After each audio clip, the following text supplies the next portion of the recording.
வணக்கம் and welcome to the show மஞ்சள் well மாலை.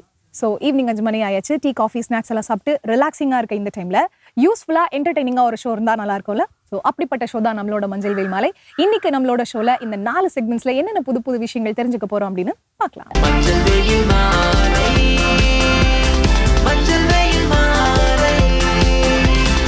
நம்ம ஷோட ஃபர்ஸ்ட் செக்மெண்ட் யோகாசனம்.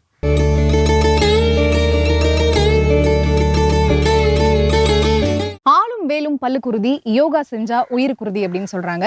அப்படிப்பட்ட யோகாசனத்தை இந்த செக்மெண்ட்ல எவ்வளவு ஈஸியா சொல்லி தராங்க, அதோட பெனிஃபிட்ஸ் என்னெல்லாம் சொல்றாங்க அப்படின்னு பார்க்கலாம். அனைவருக்கும் வணக்கம். இன்றைய யோகா பயிற்சி நம்ம பார்க்கக்கூடியது மூச்சு பயிற்சி பத்தி பார்க்க போறோம். மூச்சு பயிற்சி ரொம்பவே நமக்கு முக்கியமா இருக்குது. இப்போ இருக்கக்கூடிய சூழ்நிலையில இந்த மாசான காற்றை நம்ம சுவாசிக்கிறதுனால நமக்கு அதனால நிறைய டிசார்டர்ஸ் எல்லாம் வருது. அதுல இருந்து நம்மளை ப்ரிவென்ட் பண்ணிருக்காங்க, அதுல இருந்து நம்ம காத்துக்கிறதுக்காக கண்டிப்பா மூச்சு பயிற்சி செய்ய வேண்டியதா இருக்கு. நமக்காக ஒரு 5 நிமிஷம் இல்ல இருந்து ஒரு 10 நிமிஷம் நீங்க காலையில எழுந்த உடனே நீங்க எழுந்து போயிட்டு நீங்க எல்லா வேலையும் முடிச்சுட்டுலாம் செய்யணும்னு அவசியம் இல்லை. எழுந்து உட்காந்துட்டு நம்ம பெட்லயே உட்காந்துட்டு நம்ம செய்யற மாதிரியும் இருக்கு.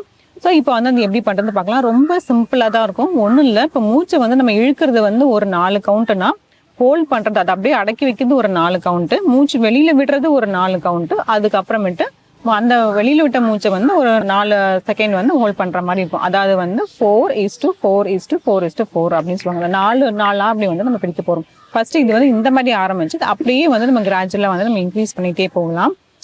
அதனால இப்போ என்னன்னு பாத்தீங்கன்னா, இப்போ அந்த மூச்சு இழுக்கிறதும் மூச்சு வெளியில விடுறதுமே ஒரு கான்செப்ட். இப்பதான் இந்த நிகழ்ச்சியில புதுசா பாக்குறாங்க, பிகினர்ஸா இருக்காங்க அப்படிங்கிறதுக்காக நான் சொல்றேன். மூச்சு இழுக்கும் போது பார்த்தோன்னா நம்ம வயிறு நல்லாவே வெளியில வரணும். மூச்சு விடும் போது நம்ம வயிறு நல்லா உள்ள போகும். இதுதான் கான்செப்ட். இதை மனசுல வச்சு நம்ம அப்படியே பண்ணிட்டே வரலாம்.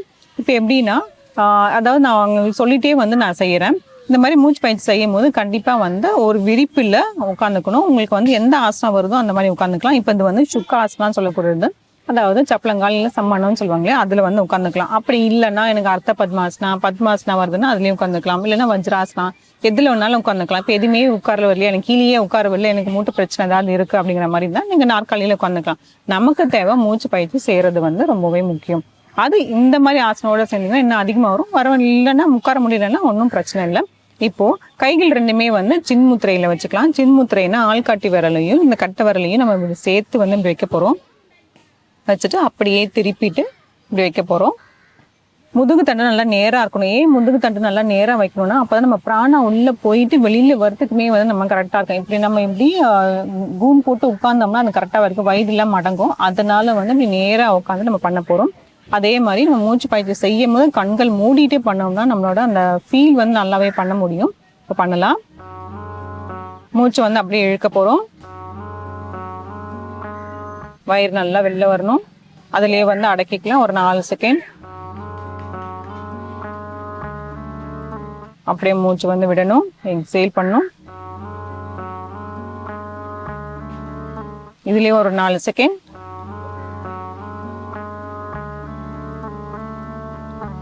தளர்த்திக்கலாம். இப்போ இது நான் சொல்லிட்டே பண்ணதுனால உங்களுக்கு அவ்வளவா தெரிஞ்சிருக்காது. நான் கைகள் வச்சுட்டு அப்படி பண்றேன். கைகள் வச்சுலேருந்து எங்க கைகள் எப்படி வயிறு வெளியில போகுது, எப்படி உள்ள போகுது அப்படிங்கிற நம்ம பார்த்துக்கலாம். அது இல்லாம நான் இப்போ உங்களுக்கு சொல்லிட்டேன். இன்ஹேல் பண்றது ஒரு 4 செகண்ட், ஹோல்ட் பண்றது ஒரு 4 செகண்ட், எக்ஸேல் பண்றது ஒரு 4 செகண்ட், அதுலயே மறுபடியும் ஹோல்ட் பண்றது ஒரு 4 செகண்ட். இந்த மாதிரி 4 நாளா நம்ம பிரிச்சுக்க போறோம். இப்போ நான் கைகள் வச்சுட்டே பண்றேன். எதுக்காகனா, என்னோட வயிற்று பகுதி உங்களுக்கு நல்லா தெரியும் எப்படி வெளியில போகுது எப்படி உள்ள போறதுக்காக நம்ம வைக்க போறோம். பிகினர்ஸா இருந்தாலும் அவங்களுமே இந்த வயிற்றுல கை வச்சுட்டே பண்ணலாம். இல்லைன்னா ரொம்ப நாளா மூச்சு பயிற்சி எல்லாம் செய்யற மாதிரி இருந்தா நீங்க 2 கையிலுமே சின்முத்திரை வச்சுட்டுமே செய்யலாம். இப்போ 2 கையிலுமே நான் வச்சிருக்கேன். மூச்சு எடுத்துக்கலாம்.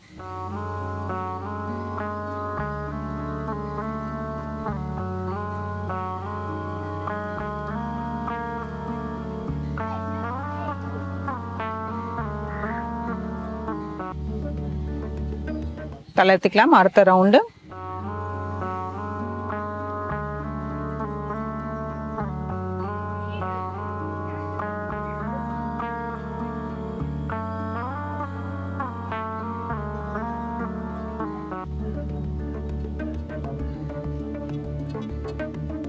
மூன்றாவது சுற்று.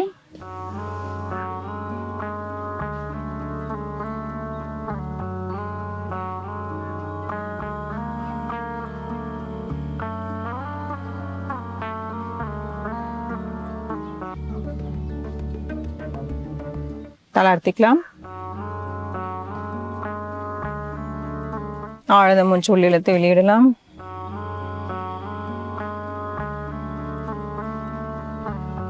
இப்போ நம்ம செஞ்சது பார்த்தீங்கன்னா ஒரு 3 ரவுண்ட் அதாவது செஞ்சோம். அதாவது வந்து மூச்சு நல்லா இழுத்துட்டு அதுக்கப்புறமேட்டு அப்படியே அடக்கி வச்சோம். அப்புறமேட்டு மூச்சை விட்டுட்டோம். அதுக்கப்புறம் மூச்சு விட்டதுக்கு அப்புறமேட்டு ஒரு 4 செகண்ட் வந்து நம்ம அடக்கி பண்ணிட்டு இருந்தோம். இந்த மாதிரி பண்ணும்போது பார்த்தீங்கன்னா இந்த மூச்சு இழுத்து அடக்கிறது அந்த மாதிரி பண்ணும்போது நம்மளோட அந்த சுவாச குழாய்கள் வந்து ரொம்பவே வந்து நல்லா செயல்படும். அதுக்கப்புறமேட்டு நம்மளோட நுரையீரலுக்கு வந்து ரொம்பவே நல்லா அது உள்ள இருக்கிற எல்லா அழுக்கையுமே கொண்டு வந்துட்டு நம்மளுக்கு வந்து நம்ம உள்ள உறுப்புகளை வந்து நல்லாவே சுத்தம் செஞ்சு தரும். இப்போ எப்படி நம்ம வெளியில வந்து ஆடைகள் அதெல்லாம் வந்து நம்ம சுத்தமா இருக்கோம், நம்ம குளிக்கிறோம், உடம்ப சுத்தமா வச்சுக்கிறதுனால அது மாதிரி வந்து நம்ம உள்ள உறுப்புகளுமே வந்து சுத்தமா இருக்கிறதுக்காக கண்டிப்பா இந்த மூச்சு பயிற்சி வந்து செய்ய வேண்டியதா இருக்கும். இந்த பயிற்சி முயற்சி செஞ்சு பாருங்க. மீண்டும் அடுத்த பகுதியில் சந்திக்கலாம்.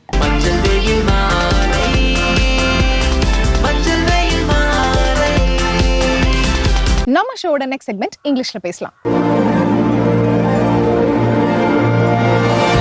இங்கிலீஷ் பேசுறது ரொம்ப கஷ்டம் அப்படின்னு வந்து நிறைய பேர் நினைச்சிட்டு இருப்பாங்க. பட் பை ரெகுலர் ப்ராக்டிசிங் இது வந்து ரொம்பவே ஈஸியான விஷயம் அப்படிங்கறது இந்த செக்மெண்ட் மூலமா உங்களுக்கு புரியும். வாங்க பார்க்கலாம். ஹலோ ஃப்ரெண்ட்ஸ், இன்னைக்கு நம்ம இங்கிலீஷ்ல பேசலாங்கிற நிகழ்ச்சியில புதுசா என்னெல்லாம் பார்க்க போறோம், ஏற்கனவே என்னெல்லாம் பார்த்துட்டு இருக்கோம் அப்படின்ற ஒரு சின்ன ரீகாலோட கிளாஸை ஸ்டார்ட் பண்ணிடலாம். ஸோ ரீகால் அப்படிங்கிறது எதுக்காக, இன்னைக்கு நம்ம என்ன பார்க்குறோமோ அதை ஏற்கனவே என்ன பார்த்தோன்ற ஒரு சின்ன கிக் ஸ்டார்ட் மாதிரி பண்ணிவிட்டா இன்னைக்கான கிளாஸ் கண்டினியூஷன் கரெக்டாக போகும் இல்லையா. ஸோ அதுக்காக தான் நமக்கு ரீகாலுங்கிறது வேணும் இல்லையா. ஸோ அப்படி இருக்கும்போது நம்ம எதை பற்றி பார்க்குறோம், காலங்கள், டென்சஸ் அப்படிங்கிறத பற்றி பார்க்குறோம். ஸோ இந்த காலங்கள் அப்படின்னு வரும்போது நமக்கு ஒவ்வொரு காலங்களும் ஒவ்வொரு விஷயங்களை நமக்கு கொடுக்குது. நிகழ்காலம், இறந்த காலம், எதிர்காலம் அப்படின்னு கொடுத்துக்கிட்டே இருக்கு. ஸோ அப்போ நிகழ்காலம், எதிர்காலம், இறந்த காலம் வரும்போது அது பாசிட்டிவா நெகட்டிவா குவெஸ்டினா அதாவது இன்ட்ராகேட்டிவ்ஸா கொடுக்குது. அது மட்டும் இல்லாம கண்டினியூஸா கொடுக்கறது, ஒரு பெர்ஃபெக்ஷன்ஸா கொடுக்கறது அண்ட் சிம்பிளா கொடுக்கறது, இந்த மாதிரி நிறைய இருக்கு. ஸோ அப்போ அப்படி இருக்கும் போது நம்மளோட டென்சஸ் மட்டுமே எவ்வளோ இருக்கு, 12 kinds of tenses இருக்கு. அப்போ வெறும் இந்த 3 விஷயங்களை மட்டுமே வச்சு மித்திரக்கூடிய 9 விஷயங்களையும் நம்ம பண்ணிட்டு இருக்கோம் இல்லையா. ஸோ அப்போ இந்த ரூல் தெரிஞ்சுக்கிட்டா போதுமா மேம் கேட்டிங்கன்னா, ஆப்வியஸா இந்த ரூல் தெரிஞ்சுக்கிட்டா ஓரளவுக்கு உங்களால மேனேஜ் பண்ண முடியும். பட் மற்றபடி உங்களுக்கு நிறைய வெக்காபுலரிஸ் அட்டாச் பண்ணக்கூடிய அளவுக்கு அதர் ப்ரொபோசிஷன், கன்ஜங்ஷன்ஸ், இந்த மாதிரி சின்ன சின்ன கிராமர்ஸ் எல்லாமே ஒரு சென்டென்ஸ்ல வந்து நீங்க என்ன பண்ற மாதிரி மேக் பண்ற மாதிரி இருக்கிறதுக்கு தெரிஞ்சிருக்கணும். ஸோ அப்படி தெரிஞ்சிருந்தா அவங்களால என்ன பண்ண முடியும்னா ஈஸியா அவங்களால கொண்டு வர முடியும் அப்படிங்கிறதா. ஸோ அப்படி இருக்கும்போது இன்னைக்கான ரூல் அப்படின்றது இருக்கட்டும். ஸோ அந்த ரூல்ல ஒருத்தர் ஒரு மாதிரி பிளே பண்ணுவாங்க. அந்த ரூல்ல முக்கியமா அந்த நம்ம என்ன எழுதுறோமோ அது யாரை குறிக்குதுங்கிறது, சப்ஜெக்டை குறிக்குது. சப்ஜெக்டை குறிக்கும் போது அந்த இடத்துல ஆக்ஷன் ஒருத்தர் வராரு. அந்த ஆக்ஷன் என்ன பண்ண வராருன்னா, பெர்ஃபார்ம் பண்ண வராருன்னா அந்த ஹோல் ஓவரால் சென்டென்ஸே எப்படி பெர்ஃபார்ம் பண்ண வராங்க அப்படிங்கிறது தான். ஸோ அந்த ஆக்ஷன் என்ன பண்றாரு, பேஸ்ட் ஆன் த சென்டென்ஸை நம்ம கொண்டு வர வைக்கிறாங்க இல்லையா. ஸோ அப்போ ஒரு subject and based on the சப்ஜெக்ட்ல என்ன மாதிரி அந்த ஆக்ஷன் ஒர்க்ஸை கொண்டு வரும். ஸோ அப்படிமா இன்னைக்கான டென்ஸ், இன்னைக்கான வெர்ப் ஃபார்ம், இன்னைக்கான சப்ஜெக்ட் என்ன அப்படிங்கிறத பார்ப்போம். இன்னைக்கான டென்ஸ் வந்து future perfect tense.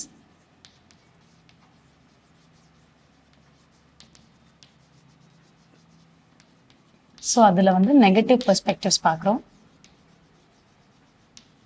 So negative வரும்போது விச் இஸ் இண்டிகேட் நாட் அப்படிங்கிறது தான். ஸோ நாட்டுங்கிறது நமக்கு மென்ஷன் ஆகுது. Then verb 1, verb 2, verb 3. So verb 1ங்கிறது ப்ரெசன்ட், verb 2ங்கிறது பாஸ்ட், verb 3ங்கிறது பாஸ்ட் பார்ட்டிசிபிள். ஸோ நமக்கு மென்ஷன் ஆயிடுச்சு. அண்ட் தென் நம்ம என்ன verb எடுக்கிறோன்னா கம்ப்ளீட் அப்படிங்கிறது எடுக்கிறோம். கம்ப்ளீட்னா முழுமையான. தென் verb 2 அண்ட் verb 3 என்னவா வரும் அப்படின்னா completed. completedனா நிறைவு. ஸோ முழுமையான அப்புறம் நிறைவு அப்படிங்கிறது கம்ப்ளீட், கம்ப்ளீட்டட், கம்ப்ளீட்டட் அப்படிங்கிறது. ஸோ verb ரெடி ஆயிடுச்சு. இப்போ subject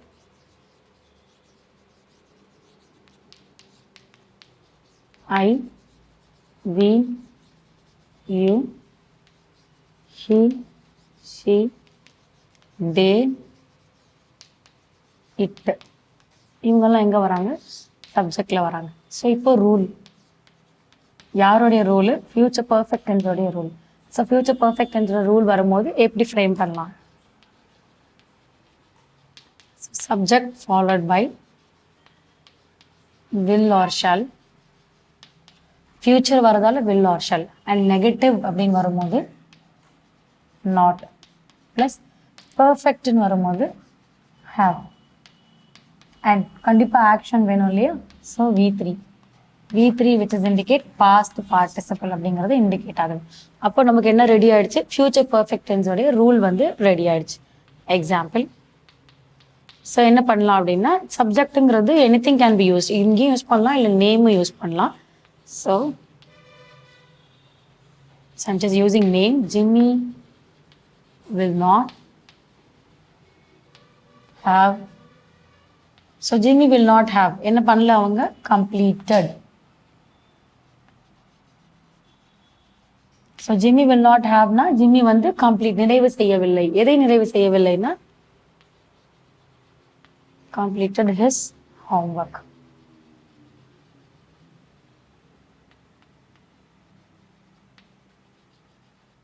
so Jimmy will not have completed his ஹோம்ஒர்க்ன்றது இங்கே ஏன் ஹிஸ் கொடுத்துருக்கோம் அப்படின்னா, அவங்க வந்து ஜிம்மிங்கிறது எதர் பாய் ஆர் கேர்ள் அப்படிங்கிறது நமக்கு தெரியாது. இல்லை தெரியும்னா ஓகே, தெரியாதுங்கும் போது I'm just mentioning his. So அப்படி வரும்போது நம்ம எப்படி எழுதலாம்னா, ஜிம்மி ஹிஸ்ன்னு இருக்கு இல்லையா, இவங்க செகண்ட் வருவாங்க, அப்போ இவங்களை தனது அப்படின்னு போட்டுக்கலாம். ஸோ அப்போது அவங்க ஹிஸ்னா அதாவது பாயா இருக்கட்டும் கேர்ளா இருக்கட்டும் ஹூஎவர் அவங்க தன்னோட இதுன்னு சொல்றாங்க, அதனால தனது அப்படிங்கறத நான் இங்க மென்ஷன் பண்ணிக்கிறேன். மூணாவது,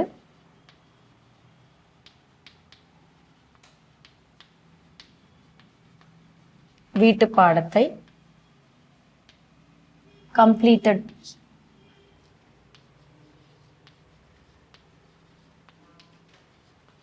முடித்திருக்க will not have. ஸோ இங்கே you may raise question என்னன்னா, ஸோ யூஸ்வலாக தே யூஸ் பண்ணும்போது தானே மாட்டார்கள் அப்படிங்கிறது வரும், அவர்கள்ன்றனால. இங்கே வந்து ஹிஸ்ன்னு இருக்குன்னா அப்போ ஹிஸ்ஸுங்கும் போது விச் இஸ் இண்டிகேட் ஹிம், அப்படி இல்லைன்னா ஹர். இவங்க ரெண்டு பேர்ல யாருன்னு சொல்லக்கூடியதான் ஹிஸ் இல்லையா. ஸோ அப்போ அவங்க பாய் ஆர் கேர்ள் ஹூஎவர் அவங்க அந்த இடத்துல வரும்போது தனதுன்னு சொல்லிட்டாங்க. ஸோ மாட்டார்கள்ங்கிறது வந்து நம்மளுடைய பெர்ஸ்பெக்ட் தான், அவங்களுக்கு ரெஸ்பெக்ட் கொடுக்கணும் கொடுக்கலங்கிறது இப்போ வந்து என்ன சொல்றது, வயசு நம்மளோட பெரியவங்களுக்கு கொடுக்கணும் சின்னவங்களுக்கு கொடுக்கக்கூடாது கிடையாது, எப்படி வேணா கொடுக்கலாம். ஸோ அப்படிங்கும் போது இந்த தனது ஹோம்ஒர்க் அப்படின்னு வரும்போது அவங்க பெரியவங்களா கூட இருக்கலாம், அதனால மென்ட் ஆஃப் மாட்டார்கள்னு கொடுத்துருக்கேன். ஸோ நீங்க இல்லை எனக்கு அவ கேர்ள் தான் நல்லாவே தெரியும்னா மாட்டால் கொடுத்துக்கோங்க, இல்லை பாய் தான் நல்லாவே தெரியும்னா மாட்டான் அப்படின்னு கொடுத்துக்கோங்க. That is up to is தான். ஸோ ஜிம்மி தனது வீட்டு பாடத்தை என்ன பண்ணிச்சிருக்க மாட்டாங்க, முடிச்சிருக்க மாட்டாங்க. அப்போ இன்னைக்கான ஒர்க் ஃபார்ம் என்னது, கம்ப்ளீட் கம்ப்ளீட்டட் கம்ப்ளீட்டட் அப்படிங்கிற ஒர்க் ஃபார்ம் வச்சுட்டு நம்ம இன்னைக்கான சென்டென்ஸை ஃப்ரேம் பண்ணியிருக்கோம். ஸோ இதே ஒர்க் ஃபார்ம் வச்சுட்டு நீங்கள் ஒரு 5 to 10 சென்டென்ஸ் ஹோம்ஒர்க் பண்ணுங்க. அடுத்த கிளாஸ்ல அடுத்த இன்ட்ரெஸ்டிங்கான சென்டென்ஸோட உங்களை மீட் பண்ணுறேன். தேங்க்யூ.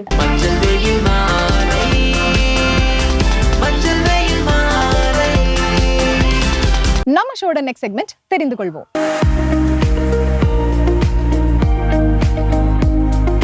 கற்றது கையளவு கல்லாதது உலகளவு அப்படின்னு சொல்லுவாங்க. நமக்கு இன்னைக்கு தெரியாத விஷயங்கள் என்னென்ன இந்த செக்மெண்ட்ல இருக்க போகுது அப்படிங்கறத பார்க்கலாம். வசன் டிவி ரசிகர்களுக்கு வணக்கம். இன்னைக்கும் நம்மளுடைய தெரிந்து கொள்வோம் நிகழ்ச்சியில தெரியாத பல விஷயங்களை தெரிஞ்சுக்க போறோம். நமக்கு இன்னொரு ஹார்ட் இருக்கு அப்படின்ற மாதிரி சொல்லலாம். ஏன்னா ஒன்று தானே இருக்கு, இன்னொன்று எப்படி வந்துச்சு அப்படின்னு நீங்க கேட்டா அதனுடைய செகண்ட் ஹார்ட். ஏன்னா அது நம்ம காஃப் மசில் அப்படின்ற மாதிரி சொல்லுவாங்க. ஏன்னா இப்போ பிளட் எல்லாம் அப்படியே நம்மளுடைய கிராவிட்டிக்கு ஏற்ற மாதிரி கீழே இறங்கிடுச்சு. இப்போ அங்கிருந்து மேலே வந்தால் தானே ஹார்ட்டுக்கு பிளட் போய் பம்ப் ஆகும். ஆனால் அப்படிப்பட்ட ஒரு ப்ராசஸை பண்ணுறதே நம்மளுடைய காஃப் மசில் தான். ஸோ கீழே இருக்கக்கூடிய பிளட் எல்லாத்தையும் ஃபுல் ஃபோர்ஸில் பம்ப் பண்ணி அதை அனுப்புறதுனால மட்டுமே தான் அந்த பிளட் எல்லாம் ஹார்ட்டுக்கு ரீச் ஆகுது, திரும்ப நம்ம பாடி ஃபுல்லாக போகுது. இந்த மாதிரியான ஒரு ப்ராசஸ் நடக்கிறதுக்கு காரணமே ஹார்ட் அப்படின்னு நம்ம சொன்னால், ஹார்ட்டுக்கே அந்த ப்ராசஸ் நடத்துறதுக்கு ஹெல்ப் பண்ணுறது இந்த காஃப் மசில் தான். அதனால தான் சொல்லுவாங்க இது நம்மளுடைய செகண்ட் ஹார்ட்னு. பேட்மிண்டனை கண்டுபிடிச்சதே நம்ம தமிழர்கள் தான் அப்படின்னு சொல்லும்போது எனக்கே கொஞ்சம் ஷாக்கிங்காக இருந்துச்சு. தஞ்சை தமிழர்கள்லாம் முன்னாடி என்ன பண்ணியிருக்காங்க, சும்மா தானே இருக்கும் அப்படின்னு சொல்லி ஒரு பெரிய மாட்டை ஒரு பந்து அந்த மாதிரி எல்லாம் பண்ணி அவங்க பாட்டுக்கு விளையாடிட்டே இருந்திருக்காங்களாம். இந்த ஐடியா நல்லா இருக்கே, என்ன கொஞ்சம் ஃப்ளோட் ஆகணும் வெயிட்லெஸ்ஸாக வேணும் அப்படின்றதுக்காக தான் கார்க் அப்படின்ற ஒரு விஷயத்த கண்டுபிடிச்சிட்டு 1960s ஃபர்ஸ்ட் பேட்மிண்டனை லான்ச் பண்றாங்க. அதுக்கப்புறமா இந்தியாவிலேருந்து வெளியே நாடுகளுக்கெல்லாம் போய் இதை பற்றிலாம் பேச ஆரம்பிச்சு அப்படியே கொஞ்சம் கொஞ்சமாக பேட்மிண்டன் ஒரு அஃபிஷியல் கேமாக கண்டக்ட் பண்ண ஆரம்பிச்சிட்டாங்க. இப்போ வரைக்கும் நமக்கு தெரியும் பேட்மிண்டன்றது நார்மலாகவே எல்லாரும் காலையில் எழுந்திரிச்சா ஒரு ரொட்டீனாகவே வச்சுருக்காங்க.